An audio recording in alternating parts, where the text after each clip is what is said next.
What's up, guys? Welcome to another episode of Full Blast. I am your host, Raja Burrows, and today we're going to be talking about aligning your demons with success. But before we get into that, please be sure to like and subscribe. If you want to know when all these new videos go live, you can hit that bell icon. And if you would like to book a session with me privately, you can do so using the link to my Snugg in the description below. All right. So as you know, some of you may have figured out, especially for this past month, but really these past couple of weeks, I've been very interested in the law of attraction and really understanding the best way for me to use it. Because here's the thing, I am not of the belief that simply thinking a positive thought is enough to generate an outcome. That is not what I believe. I believe that cultivating a positive mindset will open your mind up to options, opportunities, possibilities that it wouldn't see otherwise. And you will train your brain to see benefit in situations that seem like setbacks. Concrete example. So today, I left my wallet at home. When I went to the gym, did my whole workout. And then afterward, I was like, oh, I'm going to go to Trader Joe's. I'll get some salmon and get that protein, get those healthy, omega-3 fatty, the fats and the thing for my pro workout. Bro. And I was like, oh, I don't have my wallet. And I was momentarily frustrated because I was like, oh man, I'm not going to get to buy the thing. But then I remembered, oh, I actually have my phone, which has Apple Pay on it. I've never used Apple Pay before. Oh, this is fantastic. What an unexpected, cool opportunity to get to try out Apple Pay for the first time. Because again, I'm very analog. I don't even use the Starbucks app to pay. I literally have my card from 2008 that I use to swipe whenever I go. Because I don't like paying with apps. But I was like, you know what? I have this tool. I've never used this tool. What an unexpectedly cool opportunity to get to use this tool. And I fumbled with it. It was very clunky. I didn't know what I was doing. But I tried to look at it as an opportunity to do something I wouldn't otherwise do. And so that's what I believe law of attraction, positive thinking, that's what it enables. It's training your brain to see options and to see past whatever problem you're in and to see the solution beyond it. So I want to talk about this from two different angles. The first angle I want to talk about is just in our everyday life. And then I want to talk about it in terms of applying it to our own personal growth, working with our demons, growing our demons, becoming more productive, integrated, aligned, balanced people. So I've been reading Gabrielle Bernstein's Super Attractor book. The book is fantastic. Here's the thing. I agree with 100% of everything that's in her book. And there is 20% that I just need to mentally add myself. Because again, it can get a little feeling like whenever you feel good, then good things will happen. So just focus on feeling good all the time and your life will be amazing. And I'm like, that's not untrue. I fully agree with that. But there's some stuff that I know that I need to supplement with that. Just to satisfy my own double activated savior ST groundedness in the real world. There's some stuff that I need to do just for me to make sense of it.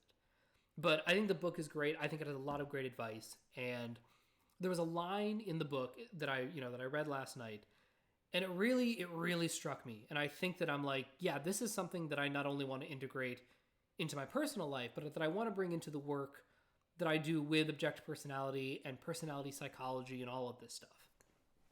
So the line was, when you're in a position to help someone, align with their solution rather than their problem. And I love the phrasing of this. Now, this wasn't her, so this is Abraham Hicks that she is quoting. And again, same with Abraham Hicks. A lot of stuff that I like and agree with. There is an ST sensory practical component that I need to add myself in order to make the most of it. But that premise, I'm like, yeah, that's actually really spot on. And it's the kind of thing that if you know anybody who's like that you would consider a master mentor or a master teacher or a master boss or a master coach. Listen, Friday Night Lights. I'm working through season 1 right now. Coach is goals. Coach is goals.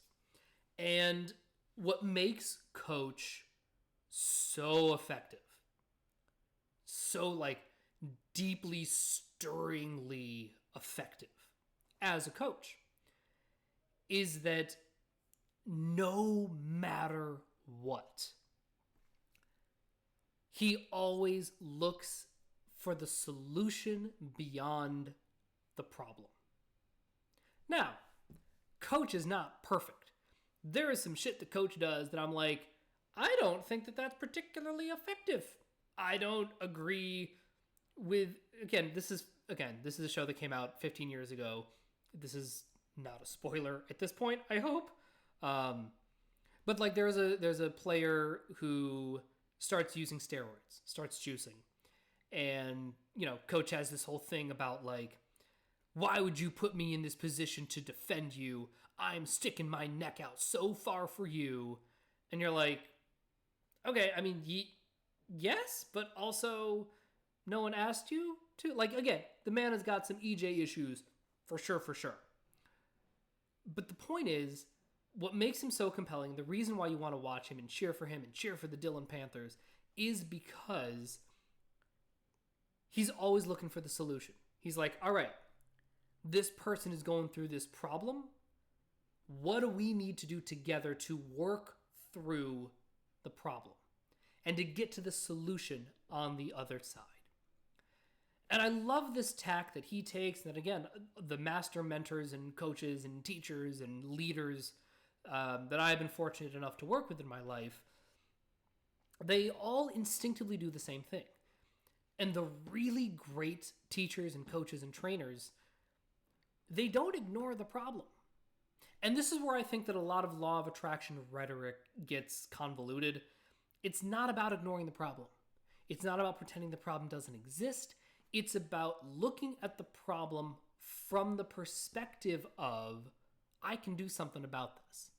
I can attack this from a certain angle or a different angle, or I can make some progress on it to move myself closer to a solution rather than getting stuck in the problem itself. So the biggest, if you take nothing away from this other than this,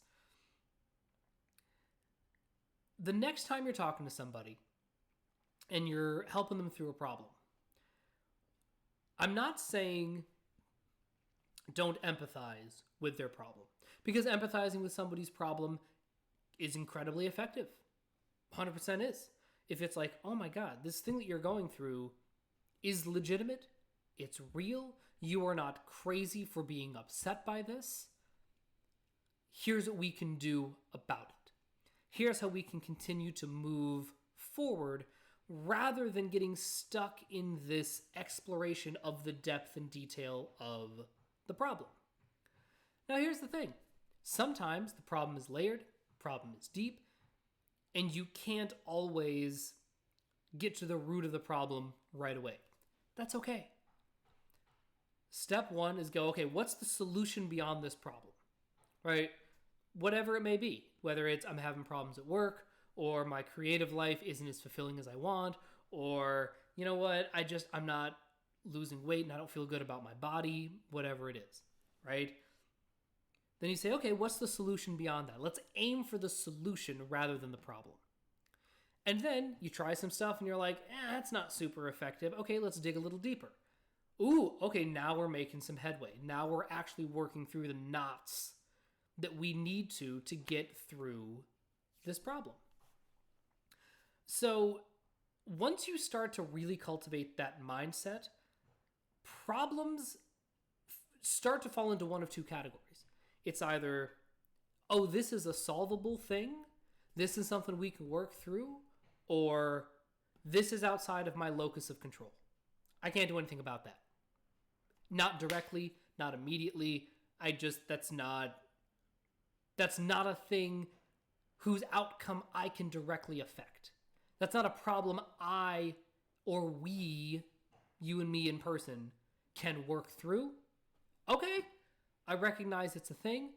I'm going to put that on the back burner. I'm going to focus on the problems that I can actually work through while remembering that, like, okay, that's a thing that's happening. I get it.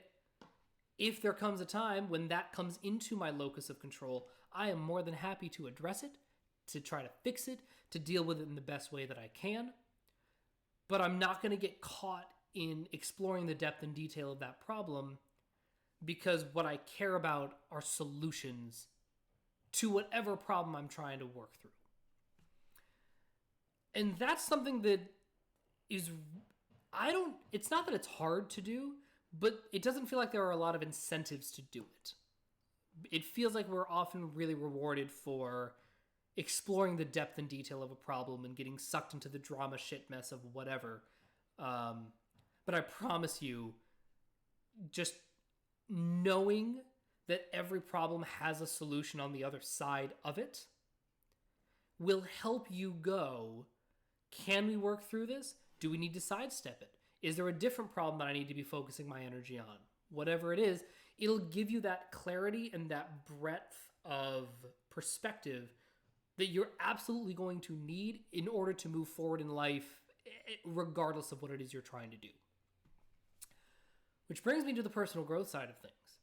So when we're talking about our demons, I really want to encourage you to start aligning your demons with success. If you can start to see again, it's just a phrasing thing, but I think that it is so much more useful to go, the demons are the key to my success, rather than my saviors are the problem, right? You're just making more work for yourself by framing your saviors as being problematic. You can bypass this step entirely and just go, the demons are the key to the solution. Using my demons, using these underdeveloped muscles is the key to my success. You have bypassed so much negativity that isn't actually doing anything for you. And that's how I am starting to look at my demons. And honestly, that's how I'm looking at all of my functions. Sometimes my saviors are the solution. Great, fantastic. There are times when it's like, listen, we're dealing with this problem and the solution lies in a very NTST realm. Amazing. I relish the break. I relish the oh yeah, NTST, let's fucking go. Boom, boom, boom, knock it out, work through this problem. And then when there are times when the problem is more of an SFNF territory, which are my demons, I'm like, okay, great.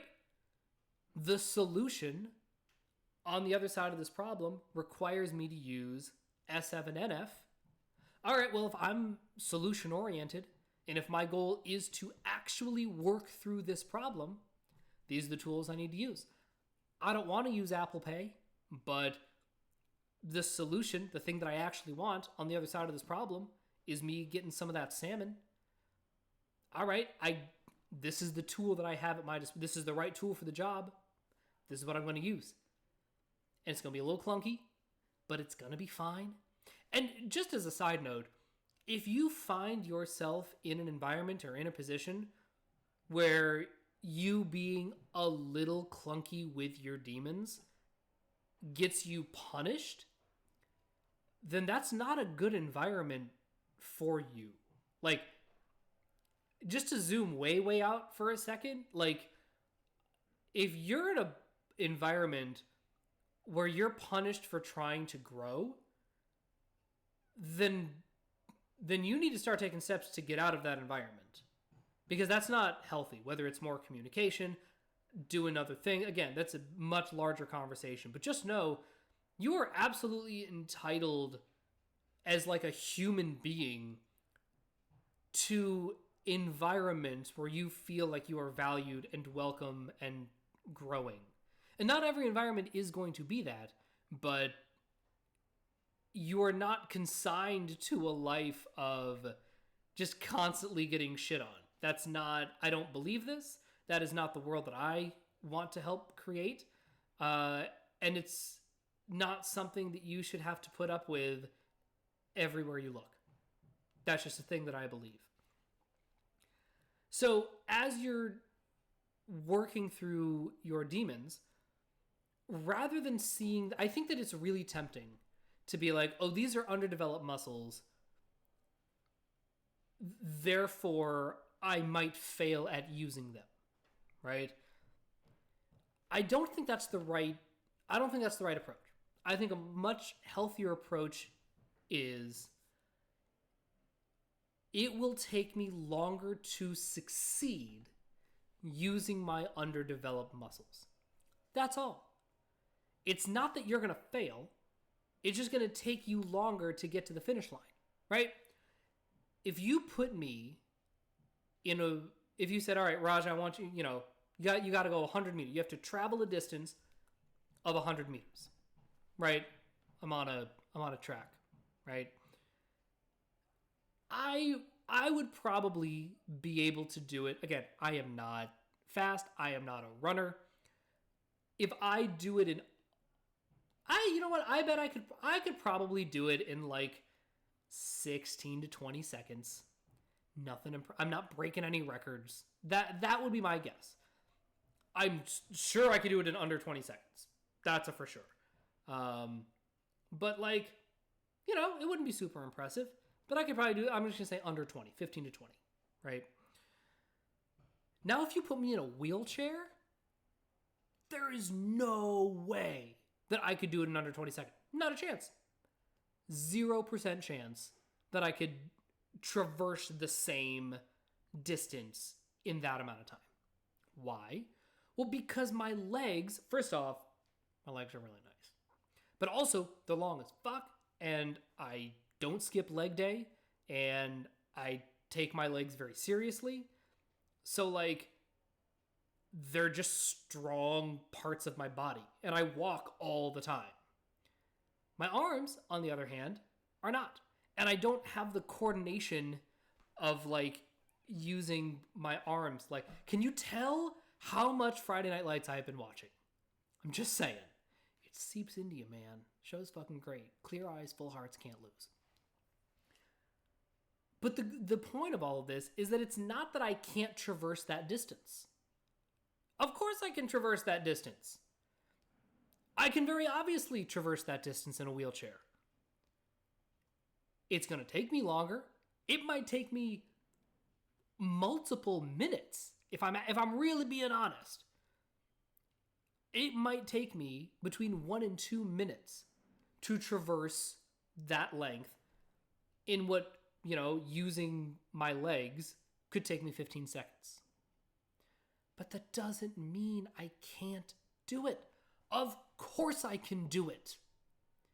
So the big thing that you want to do, I believe, when it comes to developing your demons, and this is true with people, this is true with anything in life, you got to meet it where it's at. There's a great episode of Queer Eye. It's one of my favorites. If you have Netflix and you want to watch a great episode of Queer Eye, it's one of the handful that I'm like, start with this one. And it's about the camp counselor. I think it's called Lost Boy or something like that.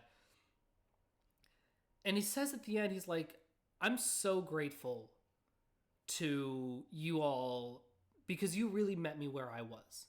You didn't try to make me into something that I wasn't. Even at the beginning, the guy's going through, Tan is helping this guy find clothes. And he's like, so I hear you don't shower a lot. And he's true. Like, this guy's a camp counselor. He works outdoors. He's like, I just don't shower that often. And he's like, great. I'm not going to turn you into a daily shower person overnight. But what I can do is I can move you away from cotton clothes and towards more of a polyester so that you won't smell as bad and that it'll wick away the sweat. That's meeting someone where they're at. And you got to do that with your demons. You cannot hold your demons to the same standard as your saviors right off the bat. That's preposterous. That's ridiculous. You would never expect a fourth grader to take the SAT and get a 16. You just wouldn't. You're like, they don't have the foundation, the content, the knowledge. They don't have the tools yet. They don't have those muscles built. So don't hold a fourth grader to the same standards as a 17-year-old. You would never do this in real life. Why would we do this to ourselves? And so you have to meet your demons where they're at. And you have to look at your demons as like, okay, here's some knots we're going to work out today. And then you work through the problems. And then you say, okay, listen, this is an SF problem. And,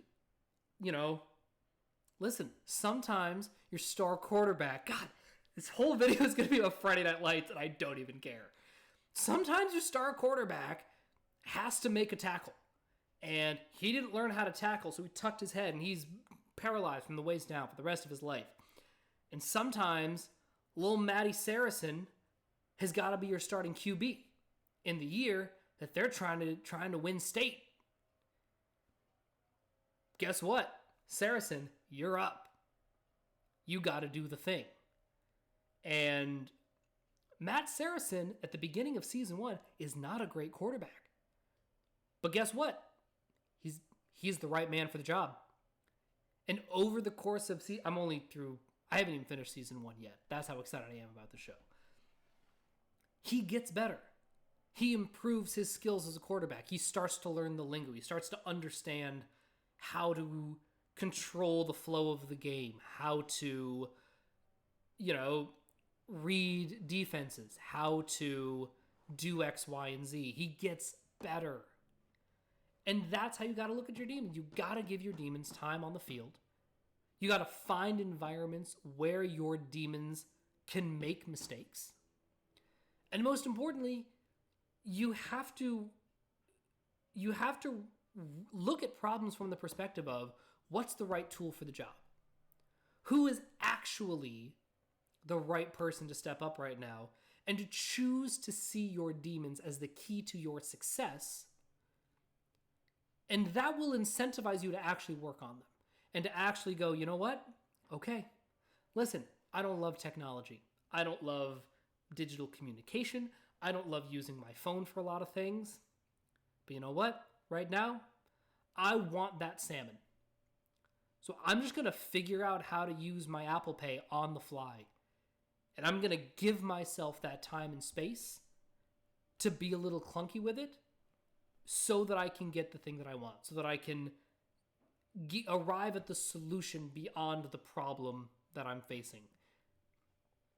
And I think that so much of that comes down to seeing your demons as a key to success rather than framing them as, or your saviors, rather than framing anything as a problem worth investing in and worth exploring the depth and detail of right off the bat. Start with a solution in mind. What are we working towards? What are we aiming towards? And then from there, you can go, okay, yep, this is the right tool for the job. All right, Saracen, quarterback is a captain. And then we all have all of the feels, and it's great. Go watch Friday Night Lights. The show is great. My FI gets destroyed every time. It's the best. If you like what you see, please be sure to like and subscribe. Tell your friends about this, and I will talk to you guys later. Have a wonderful day.